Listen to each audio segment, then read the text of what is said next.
Breaking news at this hour, the Thousand Oaks shooter identity has been announced. Coming up on Point News, we have the latest developments. Point News starts now.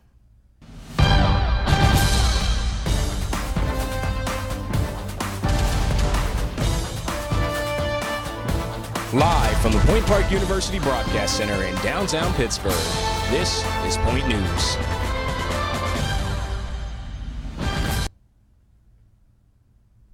Good afternoon and welcome to Point News. I'm Delaney Bomas. And I'm Sarah Maculin. Today is November 8th, 2018, and Pittsburgh is still grieving just 12 days after the horrific slaying of 11 members at the Tree of Life Synagogue in Squirrel Hill. Meanwhile, another community over 2,000 miles away will start their grieving process after a lone gunman opened fire at Borderline Bar and Grill in Thousand Oaks, California. Right now, there are little details on who the shooter is. What we do know is that the lone gunman has been identified as 28-year-old Ian David Long. Long is confirmed dead due to a gunshot wound. It is still unclear if that wound was self-inflicted or not, according to CNN. In studio with us this afternoon is Point News reporter Taylor Fife. Taylor? That is right, guys. 28-year-old Ian David Long is the man that is believed to be the lone gunman that went into Borderline Bar and Grill, located in Thousand Oaks, California, around 11:20 p.m. and murdered 12 people, according to Ventura County Sheriff Jeff Dean.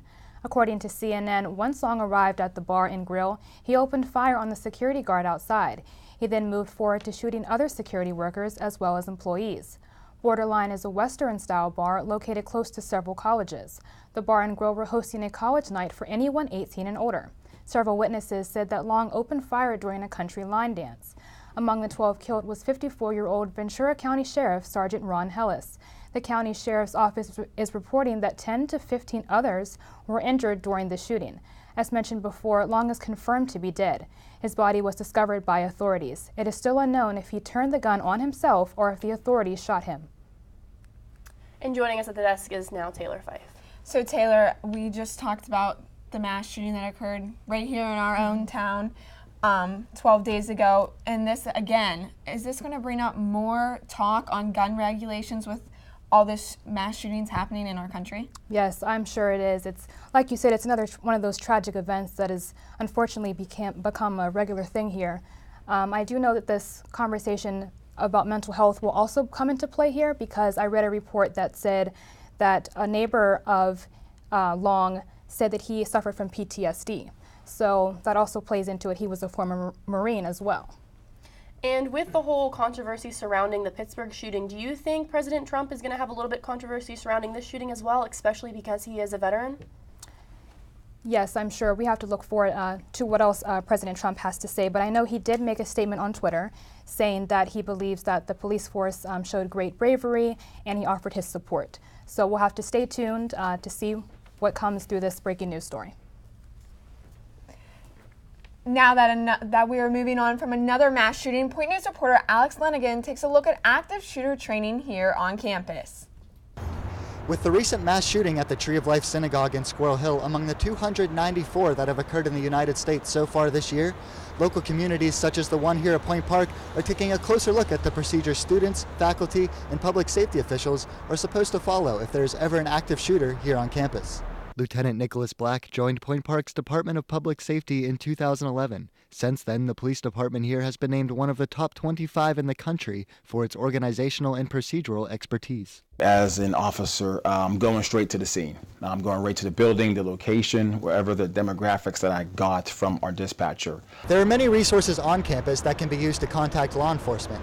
However, the first priority for students is to be aware of their surroundings in the most easily and quickly accessible, safe location. Training is key. I tell the guys all the time, being familiar, self-awareness, know your surroundings. When you're sitting in class, know where your escape routes are. Always say to yourself is, what would I do right now if something was to happen? Where would I go? When you're an academic, West Penn, Lawrence, Pioneer, any building, how can I get out?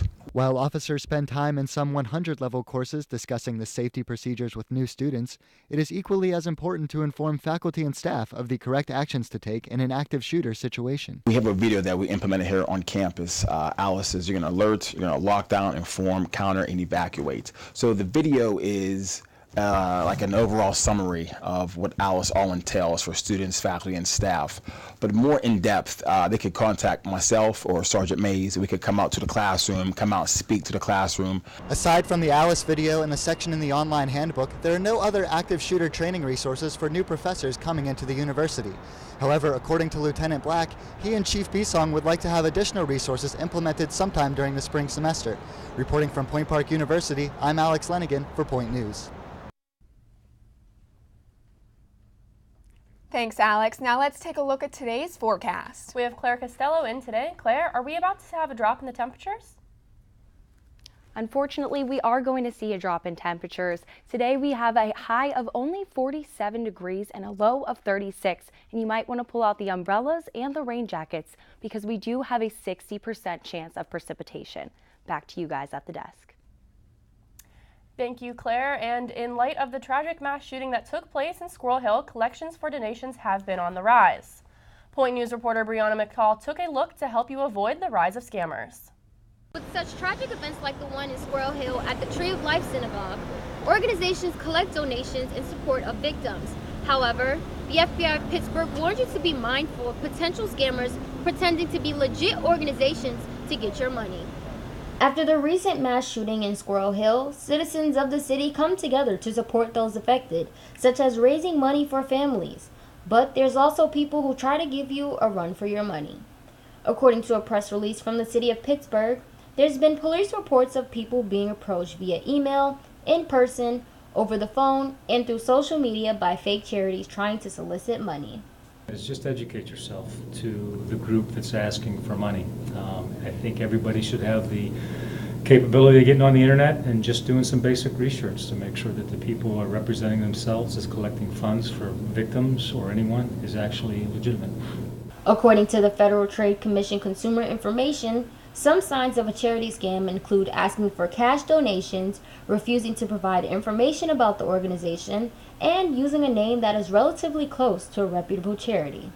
Similar sounding names, people that don't have quite the level of detail for the cases are sometimes good signs. If you are unable to do research on hand or fall victim to this matter, Special Agent in Charge Robert Jones has tips on how to report it. Reach out to anybody in law enforcement. For the FBI specifically, our number here is 412-432-4000 or ic3.gov. If you notice any suspicious signs or seem uncertain about making donations, try doing research on hand or reach out to the FBI before doing so. Reporting from Point Park University, I'm Brianna McCall for Point News. Since the shooting in Squirrel Hill on October 27th, groups and communities around Pittsburgh have been rallying together. From vigils to marches and rallies drawing in thousands of participants, the city is starting to heal. However, these local groups aren't alone. Kesha performed on Saturday in the Stronger Than Hate concert hosted by the Delta Foundation of Pittsburgh, drawing in more than 1,000 participants as proceeds went to the Jewish Federation's Our Victims of Terror Fund. Mayor Bill Perdue released a press release on Monday about an upcoming rally at Point State Park to honor the 11 victims at 12 p.m. tomorrow, starting with a 1-minute moment of silence. Coming up, how to get tickets to the blockbuster show Hamilton the Musical. And I'll have your weekend forecast coming up when Point News returns. We'll see you soon.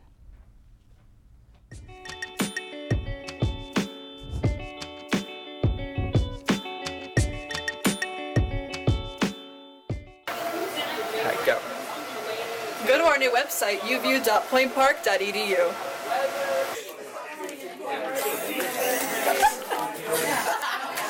Go, go, go, go, go, go! Join UView and find your herd. Join EOP. And 3, 2, join EOP. I was just saying, grab them now, or else I will snap them. Yeah. Join on point with politics. 3, 2, 1. Join Pioneer Sideline. Loneliest number that you'll ever do.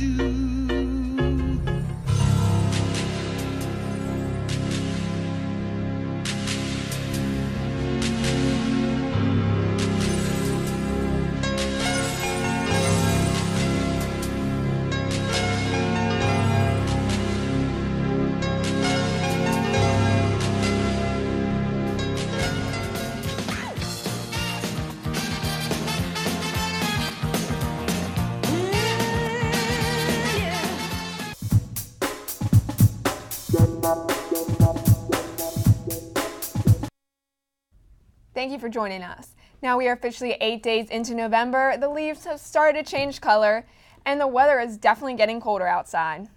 Yeah, I walked out and saw some women with mittens on, so I was like, this is really cold. What do we have to expect, Claire? Well, this weekend you can expect to pull out those winter jackets. On Friday, we're going to have a high of 44 and a low of 29 with a 90% chance of precipitation. So you're also going to want to bring out those umbrellas. On Saturday, a high of just 37 and a low of 23. 0% precipitation there, And on Sunday, we have a high of 43 and a low of 32 and a 10% of precipitation. Back to you guys at the desk. We are just a day and a half past Election Day. Pennsylvania played a major part in determining the future of Congress. And back in studio with us is Taylor Fife with the results and what this will mean for Congress. Taylor? That's right, Sarah. Election Day was this past Tuesday, and people across the country were excited to vote. Point Park even had shuttles taking students to a polling location downtown. The turnout of voters indeed saw an increase, especially among Democrats. Governor Tom Wolf was re-elected after receiving 57% of the votes, roughly 800,000 votes more than his runner-up Scott Wagner. This will be Wolf's second term serving as governor of Pennsylvania. Results also revealed that the Democratic Party gained control of the House of Representatives. This hasn't been the case nationally or in Pennsylvania for 8 years. Pennsylvania's 18 seats were split 9-9. Locally, Connor Lamb won against Keith Rothfuss in Pennsylvania's 17th district. This district had been redrawn, which drew attention to this race specifically. Nancy Pelosi was announced Speaker of the House, and President Trump publicly expressed his support of her in a press conference and via Twitter. As for the Senate, Republicans remained the majority, 51-46. Bob Casey and Lou Barletta ran for senator in PA, and for voters here in Allegheny County, about 65% of votes were in favor of Senator Casey, who won his third term. The results also showed an increase in women elected this year, and Pennsylvania even broke a record. Pennsylvania elected a state high of 4 women to Congress in this past election. They are Madeline Dean, Mary Gay Scanlon, Chrissy Houlihan, and Susan Wild. And until they take office, Pennsylvania will remain one of the 11 states with no women serving in Congress. That's all from me on Election Day results. Back to you guys at the desk. Still to come, your entertainment beat. Lots of controversy coming out of Tinseltown from SNL backlash to Ari dropping a possible dish with her new song and much more. And how to get your pair of tickets to the highly successful Hamilton. Just you wait for it. We'll see you soon.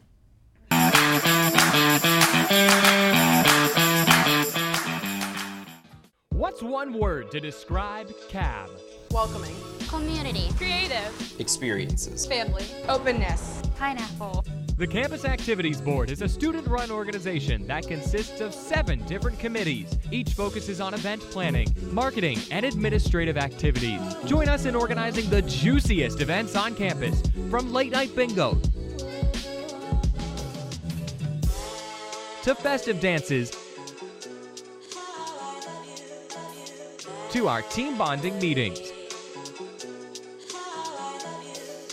Follow us on Twitter and Instagram at Point Park Cap, or like us on Facebook at Campus Activities Board at Point Park University.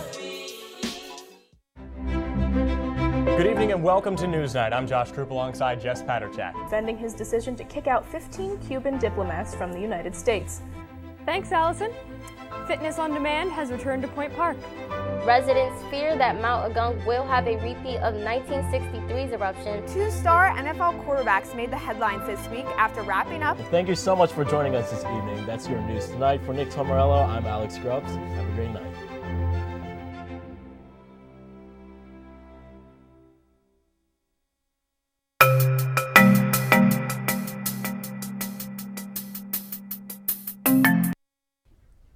Entertainment this week has had a lot of buzz. To actress and singer Ariana Grande possibly dissing her exes, and to the late Mac Miller's death results being released. Back in studio with us is Taylor Fife. Now, as many of you may know, Pete Davidson is the former boyfriend of pop star Ariana Grande. On the same night Davidson appeared on Saturday Night Live, Grande released her new album titled Thank You Next. Many fans considered Thank You Next to be a diss album aimed at her exes. Her song mentions Davidson along with rapper Big Sean and Ricky Alvarez. One fan took to Twitter expressing their concern about how Big Sean and Alvarez would react to hearing their names in her song. Grande calmed her fans on Twitter by letting them know that she ran the lyrics by her exes before releasing the album. Grande's new album also mentioned her late ex-boyfriend Mac Miller. Multiple media outlets broke the news this week concerning Miller's cause of death. According to a police report from the LA County Coroner's Office, Miller died from an overdose due to a combination of fentanyl, cocaine, and alcohol. Hamilton the musical has been a major success since hitting the Broadway stage, and now it is making its way to the Still City. However, the Cultural Trust is finding a way to avoid ticket scalpers. All right, Hamilton the musical has been selling out. It's been a commercial success since its Broadway debut, and the Cultural Trust has now satisfied theatergoers alike with the burning question, how to get Hamilton tickets for its run here. With the Broadway show selling out months in advance, it was pretty clear that this epic tale of one of the founding fathers would hit the road touring the nation. These hot seat tickets do come with some restrictions, though. The limit is 4 tickets per household. Any account, whenever you purchase tickets from the box office or online, you have to be registered with your Trust Arts account. These do come as a precaution to ensure that all audience members here in the city have a chance to see the show during its limited engagement here in the city, as well as preventing scalpers from getting the tickets. On Broadway, these tickets can cost upwards of $500, but here in Pittsburgh, tickets are going to be significantly less. From $81, and then in the orchestra area, you can purchase tickets for $190. And then there are some select VIP seats, which are going to be the best seats you can buy, which are priced at $490. Now, if you remember earlier this year when Justin Timberlake came to town, there was a lot of controversy over ticket bots buying up the show and reselling the tickets at a marked up rate. With the success of Hamilton, the Cultural Trust is avoiding that by their ticket system of only 4 tickets and monitoring ticket sales. But if they find any suspicious activity, you risk losing your tickets. If we identify someone who has purchased tickets as a broker or a scalper, then we can actually cancel their tickets. And for those of you wondering about the amount of tickets left, there's still a chance you might get your hands on a couple of tickets from a few other options. The company of Hamilton gets here and evaluates our theater, because every theater has different needs. There could be technical holds that are released. So it's worth it to keep checking back for tickets.